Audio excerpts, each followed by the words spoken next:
네, 세간을 떠들썩하게 했던 부산 여중생 폭행 가해자 한 명이 조금 전 구속 수감됐습니다.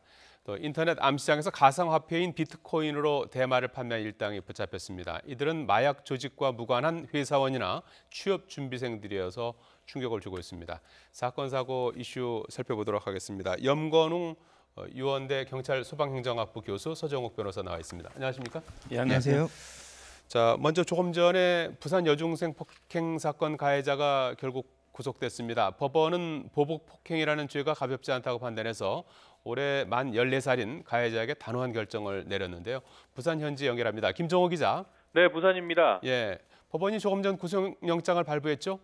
네, 그렇습니다. 법원은 저녁 6시가 다 돼가는 무렵에 영장 발부 사실을 알렸습니다. 앞서 오전 10시 반에 영장 실질 심사에 들어갔는데요. 7시간 넘는 고민 끝에 법원은 현재 만 14세인 가해자를 구속하기로 했습니다.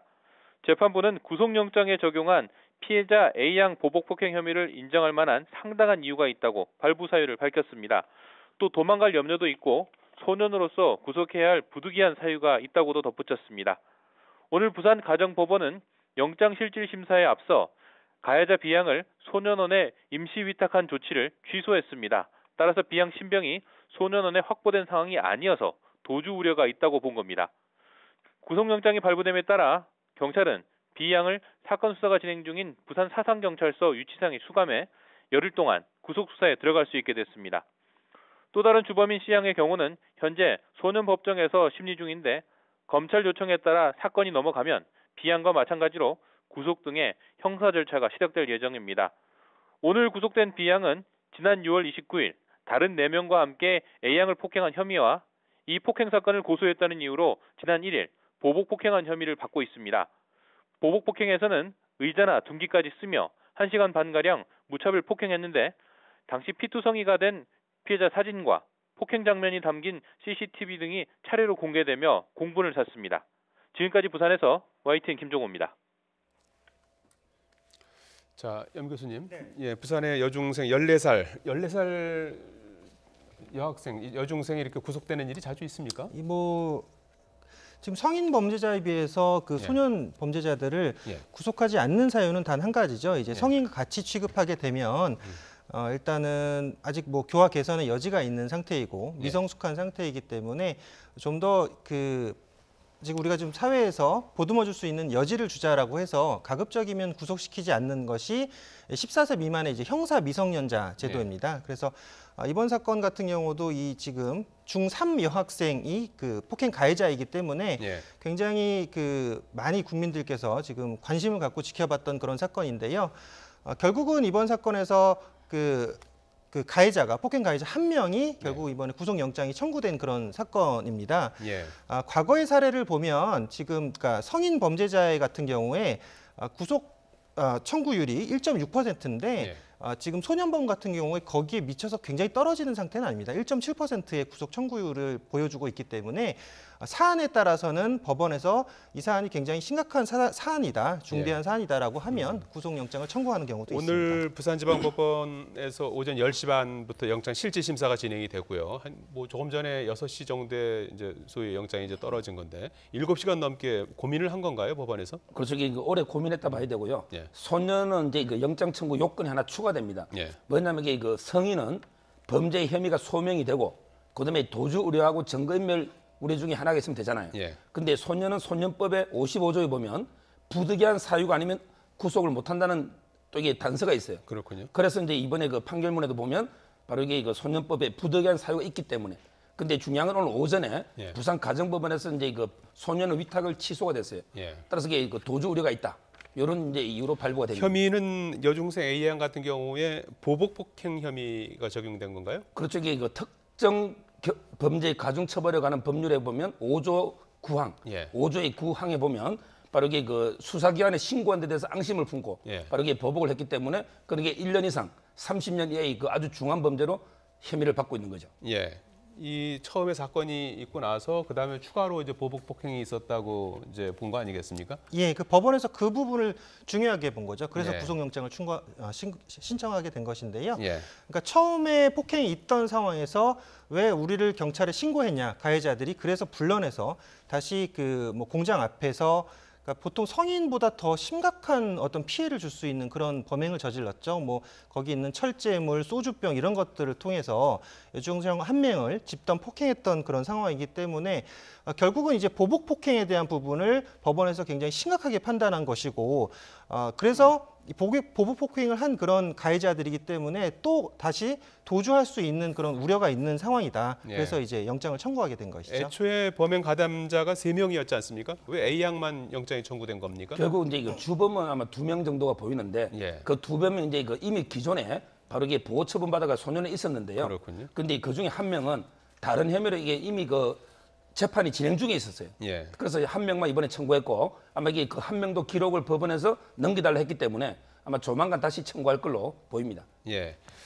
자, 오늘 그 A양은 호송차로 지금 소년에 있지 않습니까? 이게 법원으로 이렇게 구인돼서 법원 직원들 이용하는 통로로 이동해서 영장 실질 심사 1시간 정도 받았다고 하는데 이 때문에 언론에는 오늘 법원에 나오는 모습이 노출되지 않았어요. 예, 이거는 아직 이제 그 형사 청소년이기 때문에 배려한 보호하는 건가요? 조치이고 뭐 또 예. 배려하는 그런 차원에서 한 것입니다. 네. 그렇군요. 그래서 이게 법에 보면요. 예. 소년법 68조에 보면 예. 바로 이게 언론기관의 종사자는 소년이 이게 그 가해자든 피해자든 화면에 언론에 노출 안 되도록 해야 되고요. 예. 그게 노출되면 1년의 징역이 차도록 되어 있습니다. 예. 그래서 이게 오늘 이런 조치를 한 겁니다. 그래서 이제 폭행을 하는 그 현장 화면만 이제 저희가 이제 좀 보여드릴 수밖에 없는데요.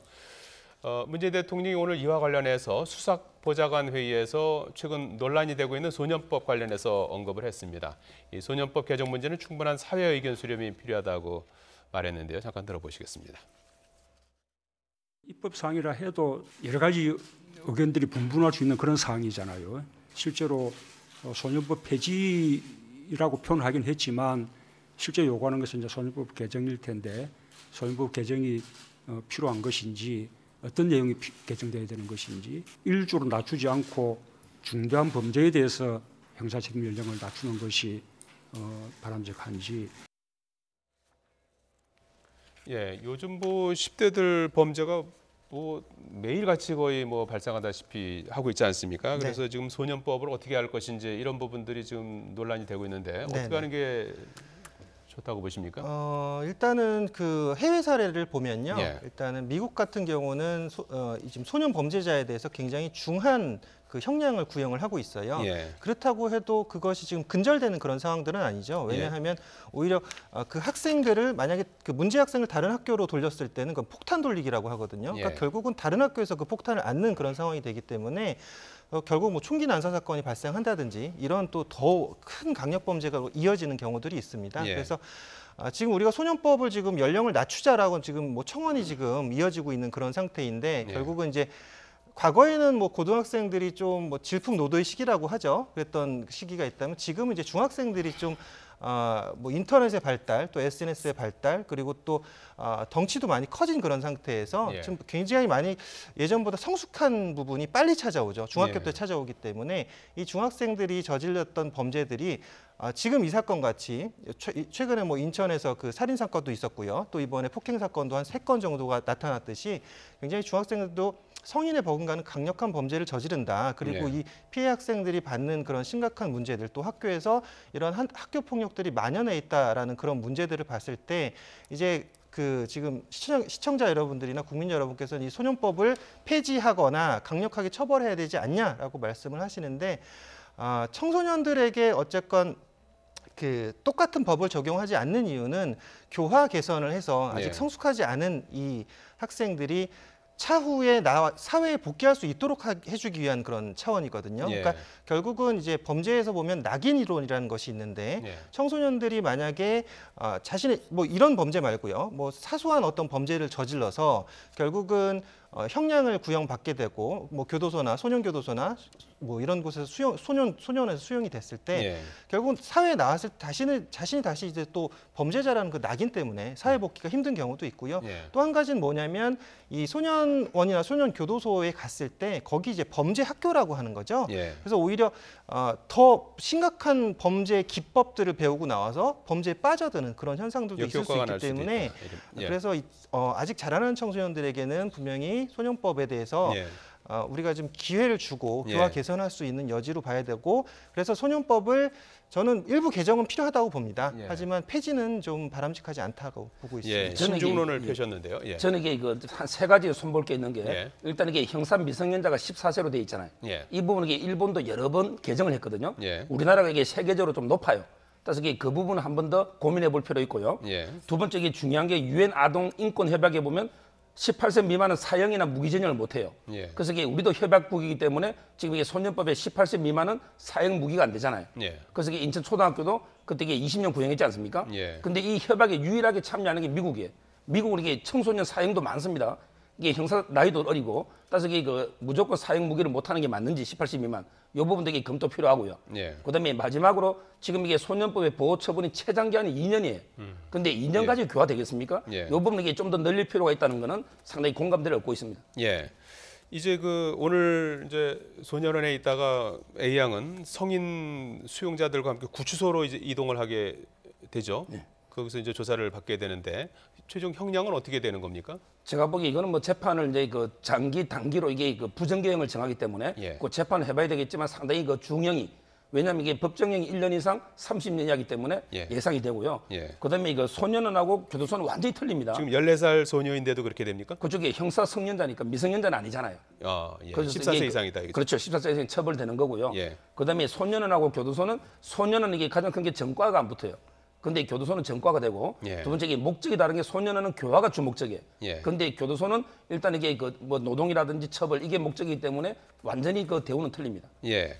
요즘 뭐 10대 여중생들의 폭행 사고가 잇따르고 있는데 10대 강력 범죄를 좀 막을 만한 어떤 대책은 없을까요? 어떻게 보십니까? 일단은 우리나라 교육제도 자체가 뭐 1등만 해라, 무조건 이겨야 된다라는 그런 사고 방식. 그러니까 결국은 학부모들 얘기를 들어도 예. 어디 가서 맞고 다니지 말아라, 차라리 때리고 와라 이런 얘기를 하거든요. 그것은 폭력을 정당화시키는 그런 얘기를 당연하게 자녀들에게 한다는 거죠. 예. 그러니까 이런 분위기 자체들, 그러니까 경쟁 사회에서 살아남아야 되는 그런 분위기들과 또 폭력이 정당화되는 그런 사회적 분위기, 또 학교 분위기 이런 것들을 전반적으로 개선해 나아가야 되는 그런 문제를 지금 결국 우리 어른들에게 지금 메시지를 준 사건이라고 볼 수가 있죠. 예. 처벌이 능사는 아닙니다. 처벌은 항상 강력하게 만들 수 있어요. 그러니까 어떤 사건이 났을 때 계속 강력한 처벌로 우리가 법을 개정한다라고 하면 뭔가 우리가 이게 뭐 범죄가 근절되겠지 하겠지만 전혀 그렇지 않다는 거죠. 예. 오히려 이런 부분에 있어서는 사회적인 구조적인 문제, 교육적인 문제를 한번 되돌아보고 특히나 이 지금 학교 내에서 이 폭력이 정당화되는 것들 또 아니면 이 폭력 가해자들이 결국은 피해자들이 무서워서 신고를 못하게 되는 그런 분위기들을 우리가 지금 파악을 해보고 그래서 전반적으로 계속적인 교육과 또 지도와 또 관리를 통해서 이런 폭력 문제들을 개선해 나아가야 되는 그런 상황이라고 보여집니다. 예. 저는 이게 엄한 처벌이 능사가 아닌 거는 맞아요. 예. 그렇지만 이게 요즘 청소년들 보면 인터넷을 통해서 이게 대충 자기가 어떤 처벌 받을지 알고요. 예. 어른들보다 이게 법을 더 잘 알아요. 예. 따라서 이게 저는 때로는 이게 약간 엄한 처벌도 훈육 차원에서 좀 이게 필요하고요. 예. 그래서 이게 바로 소년법의 일부 개정에서 보호처분 기간을 늘린다든지 또 이렇게 처벌을 올리는 이게 좀 필요하다 봅니다. 예. 자, 다른 사건 하나를 좀 나오신 김에 좀 여쭤봐야 될 것 같은데요. 인터넷 암 시장에서 비트코인으로 이 대마를 판매한 일당이 기소됐어요. 어떻게 된 사건입니까? 예, 지금 예. 비트코인을 통해서 예. 인터넷 가상화폐입니다. 비트코인을 통해서 마약 거래를 했던 그런 사건인데요. 예. 문제는 뭐냐면 이제 주택가 건물에서 이 마약을 재배를 했다는 거죠. 예. 그리고 이 재배를 한 지금 마약을 거래를 할 때 아까 말했던 가상화폐인 비트코인을 썼고 또 소위 말해 이제 던지기 방식이라고 해가지고 지금 마약 거래자와 판매자가 직접적으로 만나지 않는 방식으로 마약을 전달하는 그런 상황을 만들어서 결국은 추적을 피하는 그런 상황을 지금 범죄에 형태로 써 왔는데요. 예. 그러니까 굉장히 이제 지능적인 마약 거래 방식으로 진화했다라고 볼 수가 있는 거죠. 예, 이 사건의 특징은 어떻게 보십니까, 서 변호사님은? 제가 보기에 일단 마약 전문꾼들이 아니고요. 예. 평범한 어떻게 보면 이 직장이나 취업 준비생. 실제 작년의 통계를 보면 저희가 이게 마약 사범이 14,213명. 이게 왜 중요한? 10,000명이 상당히 중요합니다. 예. 왜냐하면 이게 인구 10만 명당 마약 사범이 20명 이하면 청정국이에요. 근데 그게 우리 2007년부터 넘었었어요. 예. 계속 이 10,000명이 넘거든요. 그럼 이게 우리도 상당히 마약 위험국이 됐고요. 이게 이제 일반 프로들, 솔직히 전문 전과자들이 아니고 평범한 사람들까지 다 이게 마약에 손을 대고 특히 이 제조까지 예. 이게 됐다는데 상당히 심각성이 있다. 이래 보입니다. 예, 검찰이 오늘 이 사건과 관련해서 브리핑을 열었는데요. 잠시 내용 좀 들어보시겠습니다. 이들은 생육실, 개화실, 건조실 등 공간을 분리하여 고압 나트륨 램프 등 조명 장치와 온습도 조절 장치 등 전문 시설을 설치하여 재배하였습니다. 또한 이들은 대마 거래 대금을 가상화폐인 비트코인으로 결제받는 방식으로 단속을 피해왔으나 비트코인 환전 내역 등 분석을 통해 피고인들을 근거하고 거래 규모를 파악할 수 있었습니다. 예, 서 변호사께서 말씀하셨듯이 이번 사건의 심각성은 뭐 전문 어떤 마약 조직이 아니고 네. 일반 뭐 회사원, 취업 준비생들이 연루가 됐어요. 네. 뭐 누구든지 쉽게 이렇게 휘말릴 수 있는 소지가 있나 보죠. 이제 과거의 마약 사건들을 보면 예.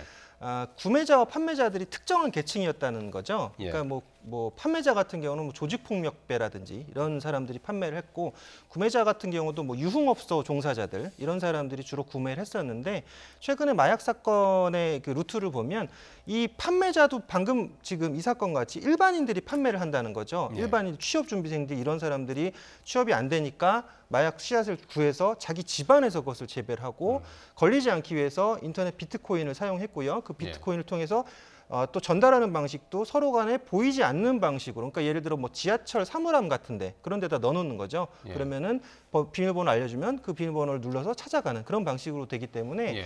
찾아내기가 굉장히 쉽지 않은 그런 사건입니다. 그래서 이번 사건 같은 경우도 발각이 된 이유가 비트코인을 현금으로 전환하는 그 상황에서 경찰에서 서치가 돼서 지금 발견이 된 그런 상황이거든요. 예. 사실 이 사건도 이렇게 비트코인을 현금화하는 상황에서 발견된 그런 상황도 쉽지는 않은 상황이에요. 경찰이 굉장히 노력했던 그런 상황이라고 보여지고요.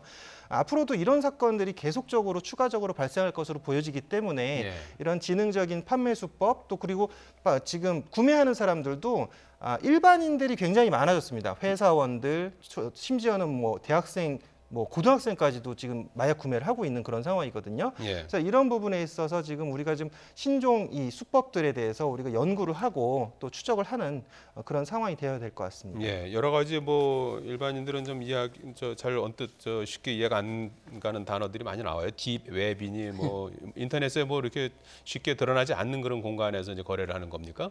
그렇죠. 이게 예. 딥웹이라는 거는 이제 서피스 웹하고 반대 말인데 예. 보통 이게 네이버나 구글에서 그냥 검색이 안 되는 예. 솔직히 인터넷 암시장이라 그러죠. 아하. 이거는 이게 특별한 뭐 저도 이게 컴퓨터 전문가는 아니지만 좀 예. 찾아보니까 뭐 토르라는 예. 이런 걸 통해서 이게 접속하는 아주 좀 전문적인 어려운 부분이고요. 예. 저는 이게 비트코인. 이번 사건이 가장 큰 문제가요. 예. 제가 이게 마약 사건을 하다 보면 가장 그중에 심한 게 대마입니다. 예. 이게 가장 쉽고 이익도 많이 나고 처벌이 가벼워요. 예. 근데 한번 원가를 보세요. 30개 나무를 심어서 이번에 그 적발된 게요. 1억 5천만 원입니다. 파는 게. 예. 근데 압수가 된 게 2.7kg가 또 3억 3천이에요. 예. 그럼 이게 총 4억 8천만 원입니다. 그럼 이게 나무 30가루 심어서 4억 8천만 원의 이익을 얻은 거예요. 엄청난 이익이 남는 거죠. 그러다 보니까 이게 일반인들까지 계속 전파되고 있는 예. 이런 게 문제라고 봅니다. 예. 이 부분에 대해서 좀 단속을 좀 더 강화해야 되지 않겠습니까? 이 당사자들은 뭐 안 걸릴 걸로 알고 했겠죠? 네, 일단은 이번 상황에서 세 가지 그 범행 수법, 아까 피해가는 수법들이 있었는데요. 예. 일단 그 딥웹이라고 하는 그런 것들은, 그러니까 토르라는 그 인터넷 브라우저를 통해서 접속을 하는데 해외 IP 사이트가 계속 바뀌는 쪽으로 지금 연결이 돼가지고 추적이 우리나라에서는 사실 불가능하다라고 보여지고요. 예.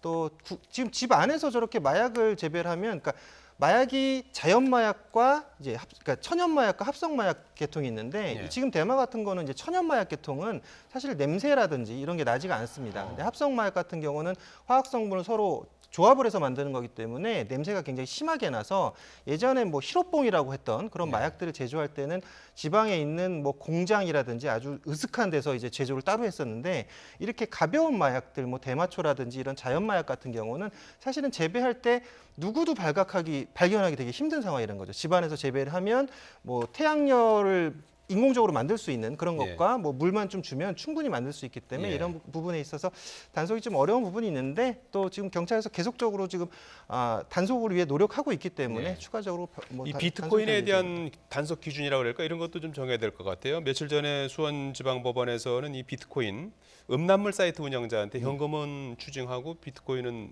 몰수하지 않았다 이제 이런 보도가 있었는데요. 이 비트코인이 이렇게 허술한 겁니까? 그렇죠. 이게 이 사건은 수원 사건은요. 비트코인은 원래는 이게 범죄 수익으로 얻어야만 이게 뭐 몰수든 추징이 되잖아요.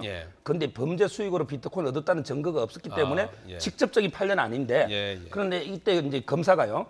비트코인 이게 몰수를 구형을 했거든요. 그런데 판사가 뭐라 했냐면 바로 이게 몰수라는 건 우리 형법에 보면 범죄로 치다가 물건, 그래서 이게 물건만 몰수할 수 있는데 비트코인은 이게 물건이 아니고 어떤 게 실체가 없이 전자화된 파일이다. 따라서 이게 몰수 자체, 구형 자체가 잘못된 거다. 이게 이제 판결이고요. 그렇지만 이게 만약에 제가 보기 추징을 했고 범죄 수익을 얻은 게 맞다면 그렇게 다시 판결이 다시 나와봐야 돼요. 왜냐하면 이게 추징은 또 몰수가 안 돼도 가능할 여지도 있는 겁니다. 알겠습니다.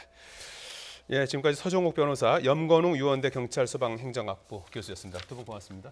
감사합니다.